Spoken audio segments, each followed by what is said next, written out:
We had some 90s on the map today. San Angelo, Abilene, and even Carrizo Springs and Cotulla hit 90 to 91. Right now, temperatures already dropping near 70. Tomorrow morning, we wake up into the upper 50s, a little bit of fog, and then sunny and warm in the afternoon, 83 here in town, but again, near 90 south and west of San Antonio. The temperature whiplash comes over the weekend, cooling Sunday. We'll be ready for it. Thank you. We'll see you tonight for the Night Beat.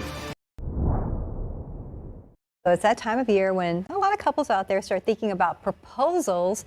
However, this year, the cost of saying yes is climbing pretty fast. Yes, glad I'm already locked in. I have to think about some of these soaring gold prices to choosing that type of diamond. Our very own Patty Santos spoke with a jewelry expert who breaks down what you need to know before you go out and buy. Nothing says love like the perfect engagement ring. So pretty. What's not romantic is thinking about tariffs, rising gold prices, and competition between lab-grown or natural diamond sellers. This is how we inspect, obviously, the stones. And Kelly Wade Fry, a jewelry store owner and gemologist, says on average, couples can expect to pay in the range of $4,000 just for the engagement ring, with designer prices costing a lot more. To know where you are in your life and spend what you're comfortable with and buy something beautiful and that is significant to present, because, the intention when you're getting engaged is you're showing your sacrifice. Wade says showing that emotional investment is getting more sacrificial. When I started in the jewelry business, gold was $400 an ounce. And last I checked yesterday, it was $4,200 an ounce. The popularity of lab-grown diamonds has driven down prices. Wade doesn't carry them at her store, but understands the lure. People are making a decision for, financial reasons. Here's what she says. If you're in the market for an engagement ring, ask about gold carat. 24 is the purest form of gold. 10K is the least. Knowing that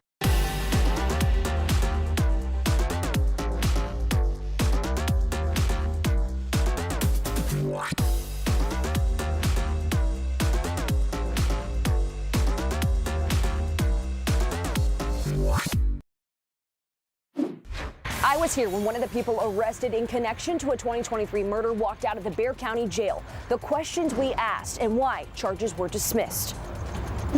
Plus, she lost her father to deadly flooding this past June, and tonight she has a message for San Antonio leaders who will have a special meeting tomorrow to discuss an investigation into that tragedy.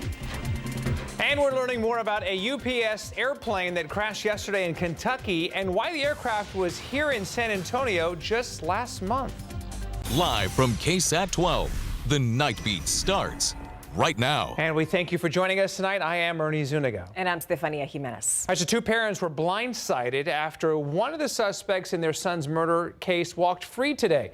Their son, Matthew Guerra, and his pregnant girlfriend, Savannah Soto, were killed back in 2023. And the woman charged in that case, Mirta Romanos, had her charge dismissed today. And the night team's Avery Everett was there as she left the jail. So, Avery, tell us about that moment.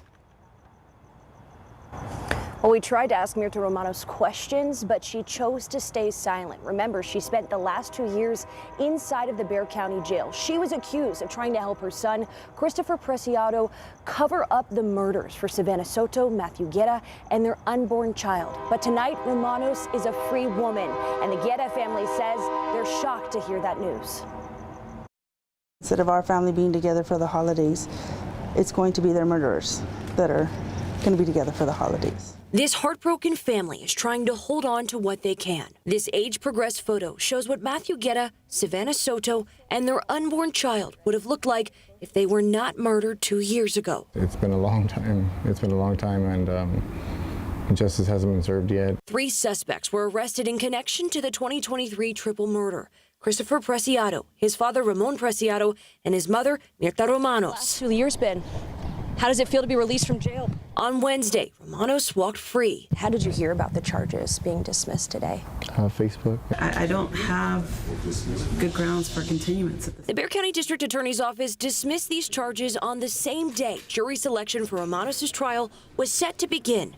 The judge denied a request from the DA's office to reset this case, so prosecutors turned in paperwork citing the need for further investigation. Romanos was charged with 2 different counts of tampering with evidence and 1 charge of abuse of a human corpse. Are you happy with how the DA's office has handled this case so far?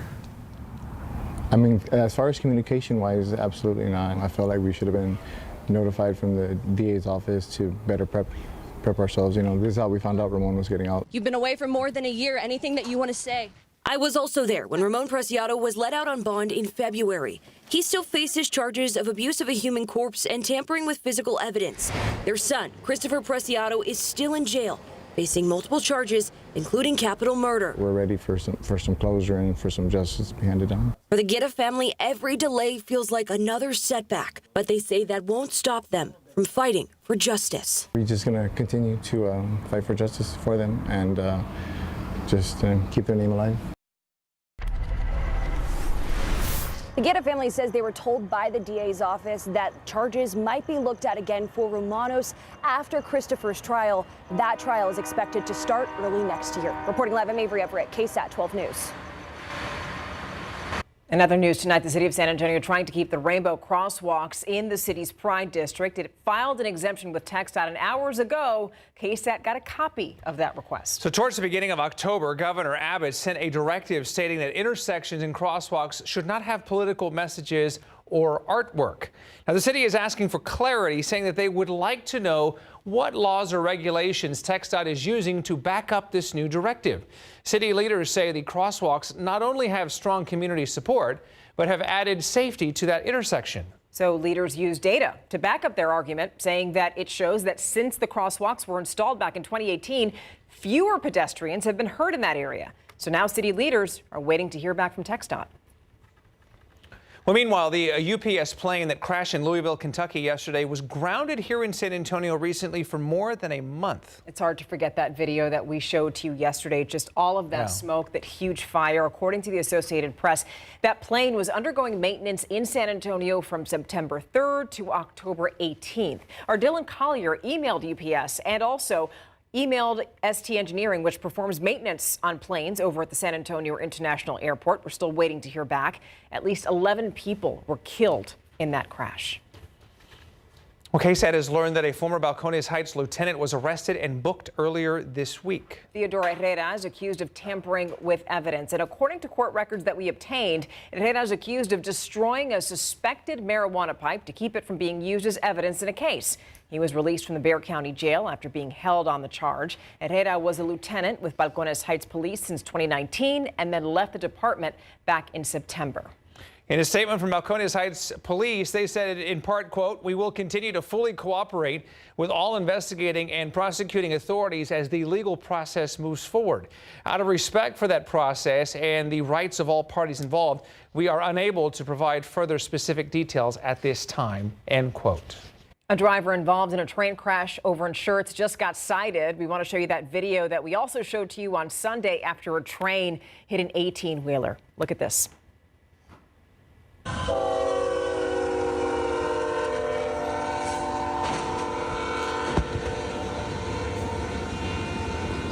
Wow. Yeah, investigators in Schertz say that the 18-wheeler got stuck crossing the tracks and then a train just struck it. You saw it happen. The train didn't derail. Nobody was hurt.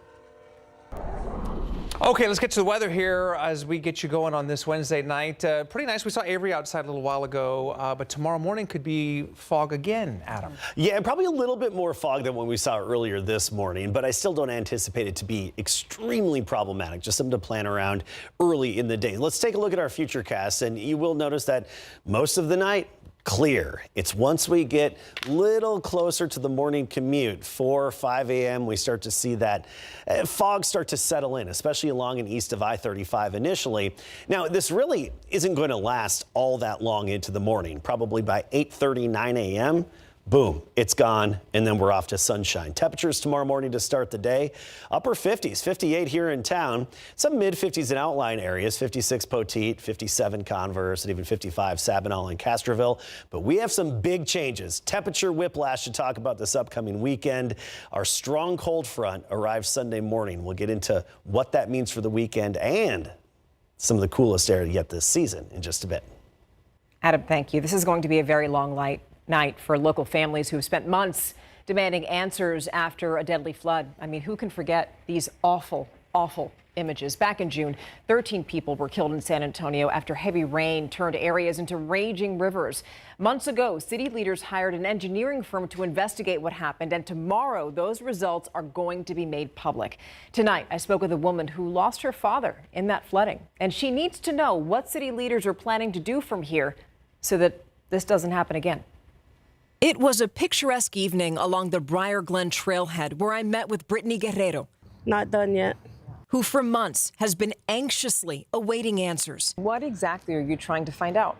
I just want to know what's going to happen for the future so this won't happen again. Brittany's father, Rudy Garza, was killed back in June. He was driving to work when raging floodwaters swept him away. His body found along Beidle Creek, a place Brittany now considers hallowed ground. Brittany says she comes to the Briar Glen trailhead often because she feels her father's presence here. Today, you can also see other memorials honoring people who lost their lives near the space. Rudy was among the 11 who lost their lives along Beidle Creek. 2 others were also killed in the floods along Leon Creek and Highway 90, a horrific tragedy that inspired state lawmakers to pass House Resolution 86 in honor of all the victims. But to Brittany, that's not enough. Everything was great, what they said, and they acknowledged everybody. But I just don't want you to think that this is it. This made it better, because it didn't. Now Brittany is looking to San Antonio council members.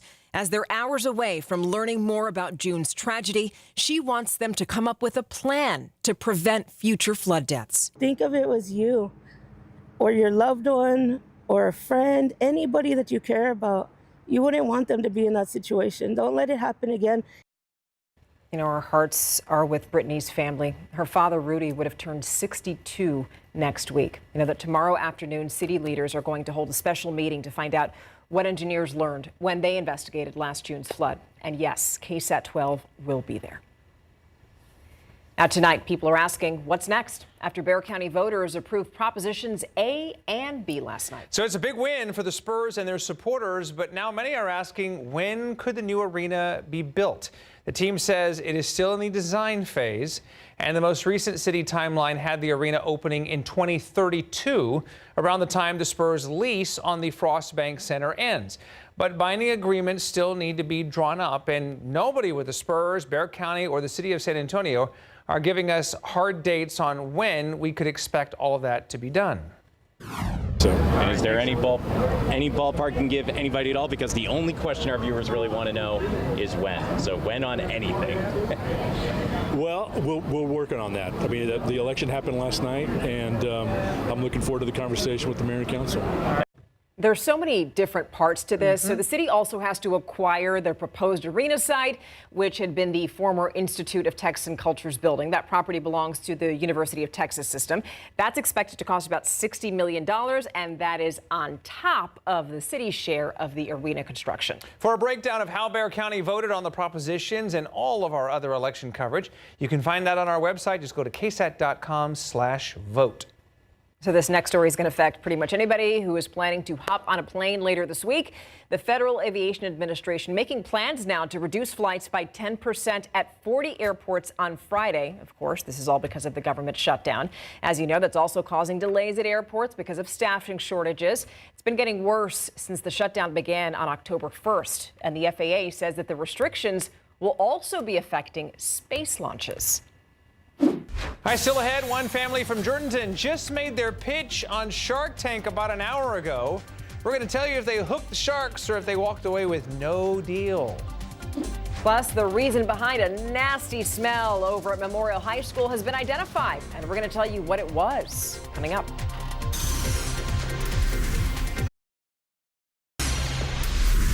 This week, we received some emails from parents and students saying there's a strange smell coming from inside Memorial High School. So we're here to check it out. What did it smell like? Like poop. It didn't smell really good. It smelled like trash with fish and, I don't know, and poop and, yeah. But it was really bad. You could not breathe inside of the school. A spokesperson for Edgewood ISD told us maintenance crews immediately began working on the issue once it was reported. It kind of made me like nauseous, kind of dizzy. It's really bad. Like you would walk into the classroom and it would immediately stop smelling, but the hallways, everything smelled. The maintenance crews found leaks underneath the building, but none inside. The district told us the leaks were quickly repaired, but some students said it still smelled bad on Wednesday. What did it smell like today? It didn't smell a lot, but it kind of still smelled like fish and poop. The district also told us the affected area was thoroughly cleaned and, quote, sanitation efforts are currently underway to ensure the campus remains safe and comfortable for students and staff. It started in the cafeteria and then it spread to the entire school. So it was just the main building though. Did you smell it in the cafeteria? Yeah, it smells from all the way down there. I didn't want to eat. I lost my appetite. I followed up with the district 3 times since their statement on Tuesday to see if they've had issues like this before, and I'll let you know when we hear back. I'm Madeline Lambert, KSAT 12 News. All right. Thank you, Maddie. Well, an area family made quite a splash just a little while ago on the hit ABC show Shark Tank with their portable first aid kit. The 6 members of the Titzman family from Jordanton pitched their Medic multi-tool to the wealthy TV investors. It's a portable triangular cloth that in an emergency can act as a tourniquet, a mask, or a hair tie, among other things. The family patriarch, Dustin, is a retired San Antonio firefighter and Army Black Hawk helicopter pilot. In the end, FUBU CEO Damon John agreed to invest $50,000 in exchange for 20% of the company. Being proud was one of a big emotion for the kids working so hard and all of us working so hard together. Having faith that we're going to have what we need to get it right was a big part, but the nerves of just, you truly only have one shot. There's no, oh wait, can we say that again? Can we back up?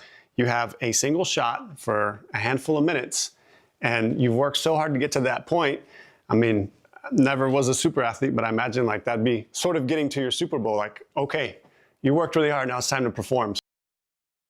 And they clearly won tonight. The Titzmans will use their new investment to expand their reach and bring hands-on first aid training and kid-friendly medical kits to more homes, schools, and communities across the country. So congratulations to the Titzmans. Yeah, and it doesn't hurt to have adorable kids, too. No, all 4 of them are very adorable. Yes. I can see what they actually had 2 offers, and Damon John ultimately outbid his fellow shark. And I'm looking at there 69 degrees. We're talking about a temperature roller coaster, Adam.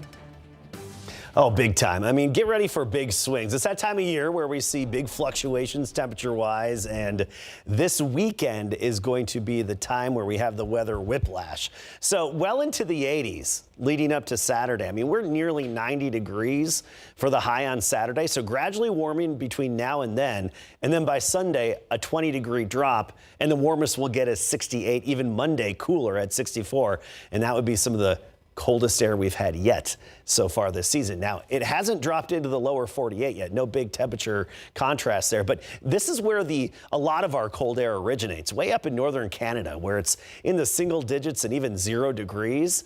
That's that cold air brewing. It sits there, chills, literally chills out, and then it drops southward and plunges southward. And this is going to be an unusually cold air mass for this time of year for a good chunk of the country. For us, we're getting clipped by it. The core of the cold air will be in the Midwest and parts of the Great Lakes, but this could even bring some morning temperatures in the 30s to parts of northern Florida, right? Northern Florida getting in on the 30s by Monday morning, and around here, I think we'll have a few mornings in the upper 30s.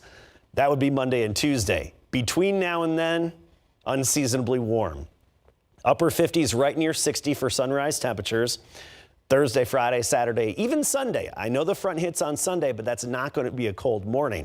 But then once the colder air is in place, Monday and Tuesday, we're anticipating upper 30s in town, so even cooler, especially as you get into the hill country. Wouldn't surprise me if we get close to, if not a brief light freeze in some of the nooks and crannies of the hill country early next week. We'll know a lot more and have a better idea of the exact temperatures as we get closer to Monday, Tuesday.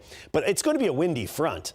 The front moves in Sunday before sunrise. The wind picks up right away. This is one of those fronts that just kind of slaps you in the face because it brings such an abrupt change. And one change, of course, is the wind. Gusts 40 to 45 miles per hour with the very dry air. I mean, we're talking dew points down in the single digits and teens.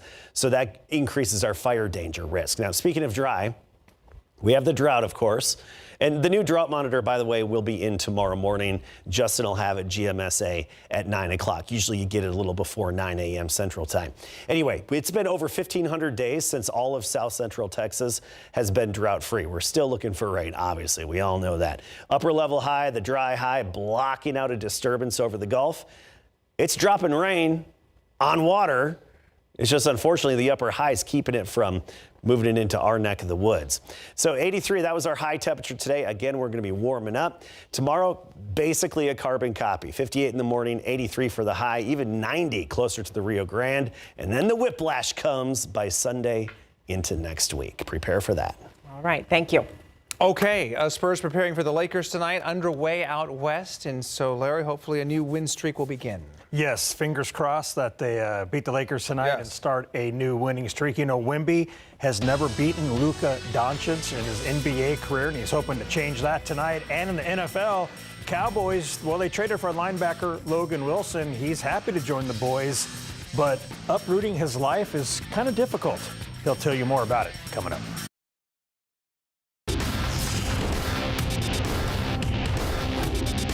You play for the Wyoming Cowboys. I think your nickname is the Cowboy. Yeah. Kind of weird to be here too. Yeah, it is. Yeah, it's like, you know, going from being a Cowboy and then going to Cincy and then come back and be another Cowboy at this level. It's pretty surreal. It's awesome. The Cowboy Logan Wilson has joined the Dallas Cowboys in big board sports. In the NBA, Luka and the Lakers are hosting Wemby and the Spurs in LA right now. Opening minute of the game, the pass goes down low to Wemby. He shoots and misses, gets the offensive board, then tips it in for the first points of the game. Back on the defensive end, DeAndre Ayton drives the paint, stumbles, spins, and shoots, only to have Wemby block his shot. Look at that block one more time. Second quarter now, Victor blows by Bronny James for a huge slam dunk. Wemby, making it look very easy. And at last check, oh man, before I came up to the studio, the Lakers were leading 60-58 very late in the second quarter. Wemby has 6 points and Luka 22 for the Lakers.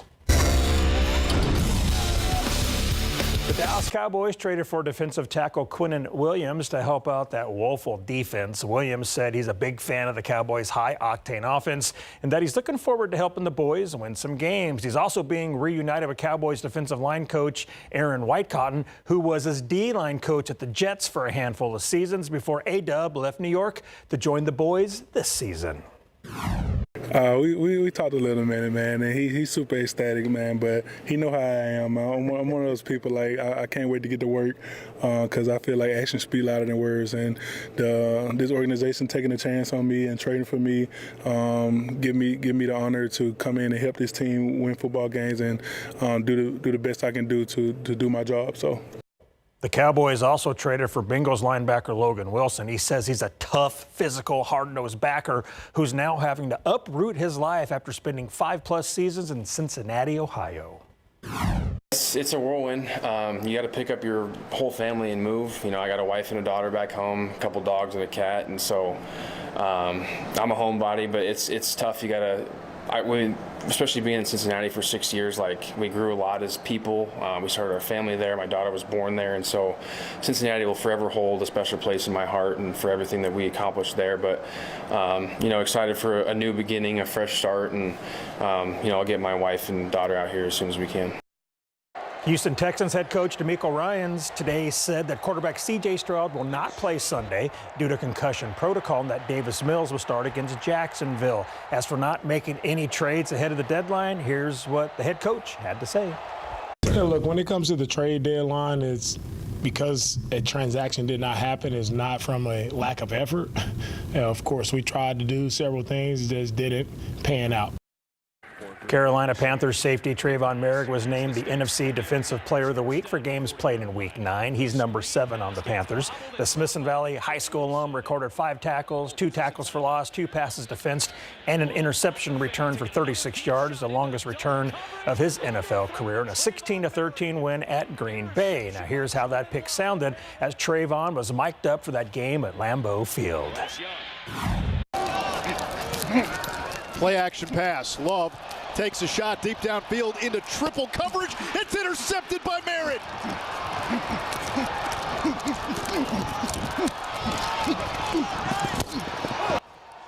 This is Merrick's first career Defensive Player of the Week award. All right, Mac Brown was a guest at the San Antonio Quarterback Club after the break.